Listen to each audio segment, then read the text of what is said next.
Perkenalkan, saya Ismayana, saya dari kelompok 5. Perkenalkan, nama saya Nikomang Triyunita dengan nomor ekor NPM 071. Perkenalkan, nama saya Putudiah Astika Peda dengan nomor ekor NPM 072 dari kelas 1B.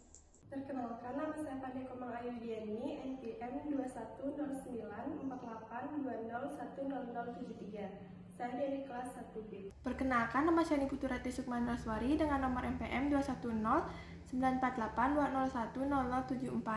Tujuan dari percobaan ini adalah untuk mengetahui bentuk dan bagian dari sel dan jaringan, dan mampu membedakan sel untuk setiap jaringan. Dasar teori: sel merupakan unit struktural dan fungsional terkecil dari tubuh. Sebuah sel umumnya terdiri dari 3 komponen dasar, yaitu membran sel adalah selaput yang membungkus seluruh isi sel. Yang kedua ada inti sel, adalah bagian utama yang mengatur seluruh kegiatan pada sel. Yang ketiga ada sitoplasma, adalah bagian yang mengisi seluruh bagian sel. Jaringan adalah kelompok sel-sel yang mempunyai fungsi yang sama. Jaringan terbagi menjadi 4, yaitu jaringan epitel, jaringan ikat, jaringan otot, dan jaringan syaraf. Jaringan epitel dibagi menjadi 3, yaitu epitel pipih, epitel silindris, dan epitel bersilia. Jaringan otot juga dibagi menjadi 3, yaitu otot polos, otot lurik, dan otot jantung. Yang pertama, saya akan membahas tentang jaringan epitel. Jaringan ini menutupi permukaan tubuh dan dinding organ berongga, rongga tubuh, saluran, dan membentuk kelenjar.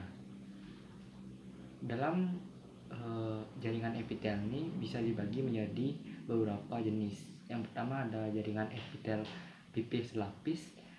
Jaringan ini berfungsi untuk difusi, sekresi, dan filtrasi. Jaringan ini banyak ditemukan di pembuluh darah kapiler dan dinding alveolus. Kemudian ada jaringan epitel pipih berlapis. Jaringan ini berfungsi sebagai proteksi dan perlindungan, yang dimana jaringan ini banyak ditemukan di rongga mulut, epidermis, rongga hidung, dan esofagus. Kemudian ada jaringan epitel kubus selapis. Jaringan ini berfungsi untuk sekresi dan pelindungan.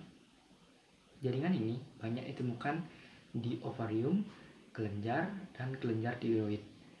Kemudian ada jaringan epitel kubus berlapis tunggal yang memiliki fungsi untuk melindungi dari gesekan dan pengelupasan serta berperan pada sekresi dan absorpsi. Jaringan ini terdapat pada saluran kelenjar minyak dan kelenjar pada kulit. Kemudian epitel silindris selapis. Epitel silindris selapis ini berfungsi pada sekresi dan penyerapan zat tertentu yang terdapat pada lambung dan usus.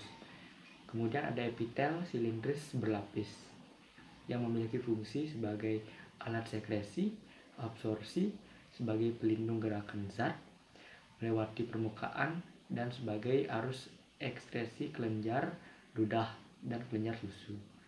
Biasanya terdapat pada konjungtiva palpebra. Kemudian ada epitel silindris bersila yang memiliki fungsi sebagai lapisan pelindung atau proteksi penghasil lendir, tempat difusi, serta absorpsi. Jaringan ini terletak di rongga hidung dan juga di saluran trakea. Selanjutnya saya akan menjelaskan tentang jaringan otot. Jaringan otot memiliki massa 40-50% dari massa tubuh manusia yang melekat pada rangka dan memiliki fungsi sebagai penggerak tubuh. Otot dibagi menjadi 3. Yang pertama ada otot lurik, yaitu otot yang bekerja secara sadar, memiliki bentuk silindris panjang dengan inti yang banyak di tepinya atau di perifer. Yang kedua ada otot polos, otot yang bekerja secara tidak sadar, berbentuk lonjong dan tidak lurik, memiliki inti di tengah, terdapat pada saluran cerna, organ reproduksi, pembuluh darah, saluran nafas, dan masih banyak lainnya. Kemudian ada otot jantung. Seperti namanya, otot jantung ini terletak di jantung dengan keadaan tidak sadar, memiliki bentuk yang bercabang, dan saling terhubung satu sama lainnya. Sistem saraf adalah sistem yang mengatur dan mengendalikan semua kegiatan aktivitas tubuh kita seperti berjalan, menggerakkan tangan, mengunyah makanan, dan kegiatan lain sebagainya. Nah, sistem saraf tersusun dari jaringan serabut sel syaraf yang berkumpul membentuk suatu berkas. Neuron adalah salah satu komponen penting dalam sistem saraf. Sistem saraf merupakan sistem organ yang terdiri atas serabut saraf yang tersusun atas sel-sel syaraf yang saling terhubung dan esensial untuk persepsi sensoris indrawi, aktivitas motorik volunter dan involunter organ atau jaringan tubuh, dan homeostatis berbagai proses fisiologis tubuh. Selanjutnya adalah jaringan ikat. Jaringan ikat adalah salah satu jaringan yang paling banyak dan tersebar luas di dalam tubuh kita. Jaringan ikat terdiri atas serat retikuler, serat kolagen, dan serabut elastis. Serat retikuler tersusun dari kolagen dan glikoprotein. Mereka memberikan dukungan di dinding pembuluh darah dan membentuk jaringan percabangan di sekitar sel. Serat kolagen adalah ikatan protein kolagen yang kuat dan fleksibel. Protein yang paling melimpah di tubuh terdapat di dalam serat kolagen. Sedangkan serat elastis adalah serat yang dapat direnggangkan, tetapi serat elastis kuat dan terbuat dari protein, elastin, dan fibrin. Jaringan ikat diklasifikasikan menjadi jaringan ikat embrionik dan jaringan ikat yang matur. Jaringan ikat embrionik terdiri dari jaringan ikat lendir dan jaringan mesenkim. Jaringan ikat yang matur terdiri dari jaringan ikat halus, jaringan ikat padat, jaringan tulang rawan, jaringan tulang, dan jaringan ikat cair. Pada jaringan ikat embrionik, mesenkim memiliki sel-sel semimal berbentuk tidak teratur, tertanam dalam zat tanah semi-fluid, berada hampir di seluruh bagian bawah kulit dan di sepanjang tulang perkembangan embrio. Mesenkim berfungsi membentuk jaringan ikat lainnya. Yang kedua yaitu jaringan ikat lendir yang memiliki fibroblast tersebar luas dan tertanam dalam zat tanah kental seperti agar-agar yang mengandung serat kolagen halus berlokasi di tali pusar janin.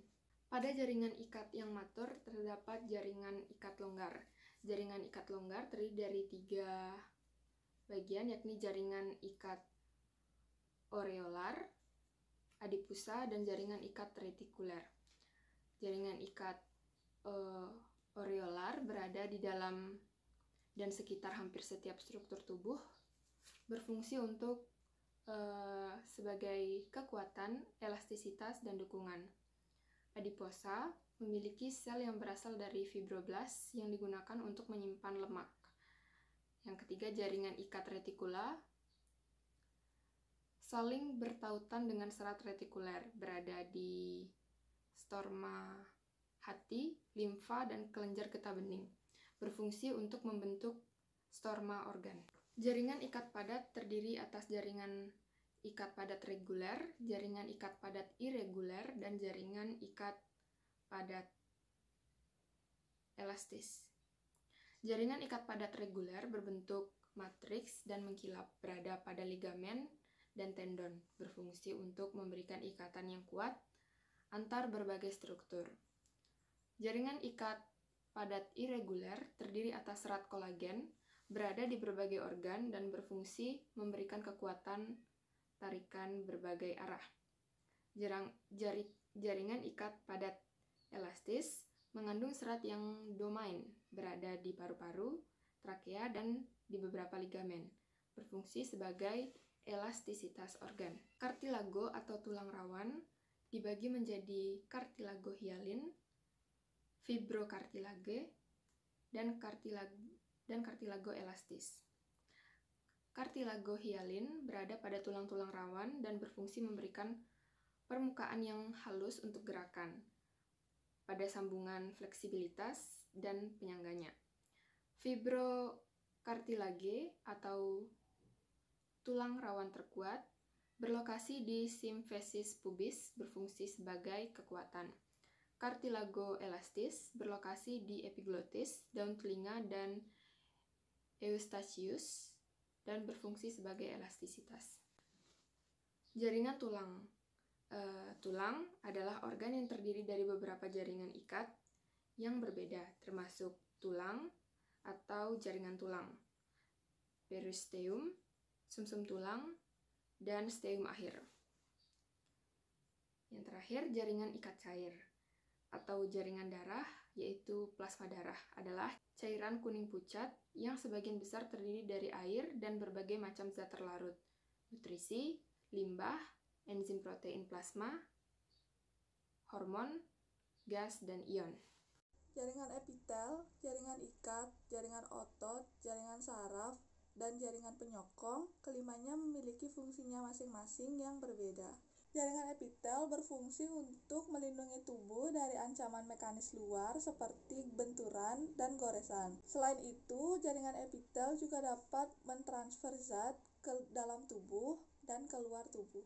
Jaringan otot adalah jaringan yang berfungsi untuk menggerakkan tubuh. Jaringan saraf berfungsi untuk menerima dan mengirimkan rangsangan dari otak ke sel maupun sebaliknya.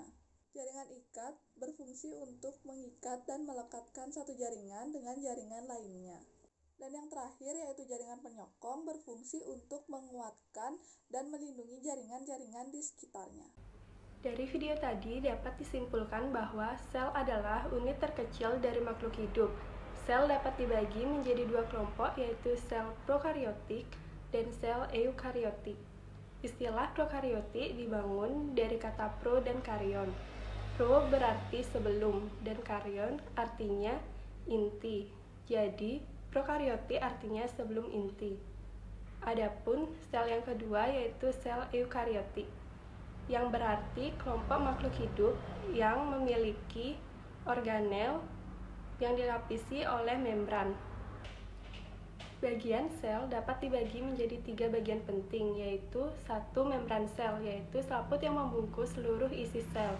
Yang kedua yaitu ada inti sel atau nukleus, merupakan bagian utama yang mengatur seluruh kegiatan pada sel. Yang ketiga yaitu ada sitoplasma, merupakan bagian yang mengisi seluruh bagian sel antara yang berada di dalam membran dan di luar inti sel. Selanjutnya ada jaringan. Jaringan adalah kumpulan dari beberapa sel yang sejenis dan memiliki fungsi yang sama. Jaringan penting pada manusia yaitu yang pertama 1. Jaringan epitel, yaitu jaringan yang melapisi permukaan tubuh, bagian luar maupun bagian dalam. Yang kedua yaitu ada jaringan otot, yaitu jaringan yang tersusun atas sel-sel otot yang bersifat lentur. Jaringan otot dapat dibagi menjadi 3, yaitu otot polos, otot lurik, dan otot jantung. Yang ketiga yaitu ada jaringan saraf, yaitu jaringan yang tersusun atas sel-sel saraf yang terdiri dari badan sel, dendrit, nukleus, akson, selubung mielin, dan terminal akson. Yang keempat ada jaringan ikat, yaitu jaringan yang menghubungkan bagian tubuh satu dengan bagian tubuh lainnya. Terdiri dari jaringan ikat longgar, jaringan ikat padat, jaringan darah, jaringan limfa, jaringan tulang rawan, dan jaringan tulang keras.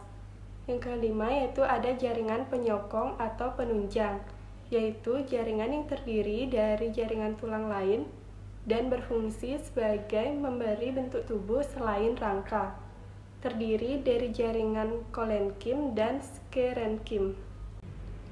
Adapun perbedaan jaringan penyokong kolenkim dengan sklerenkim yaitu jaringan kolenkim merupakan jaringan parenkim khusus untuk penunjang organ muda, sedangkan sklerenkim merupakan jaringan untuk menunjang organ tubuh yang telah dewasa.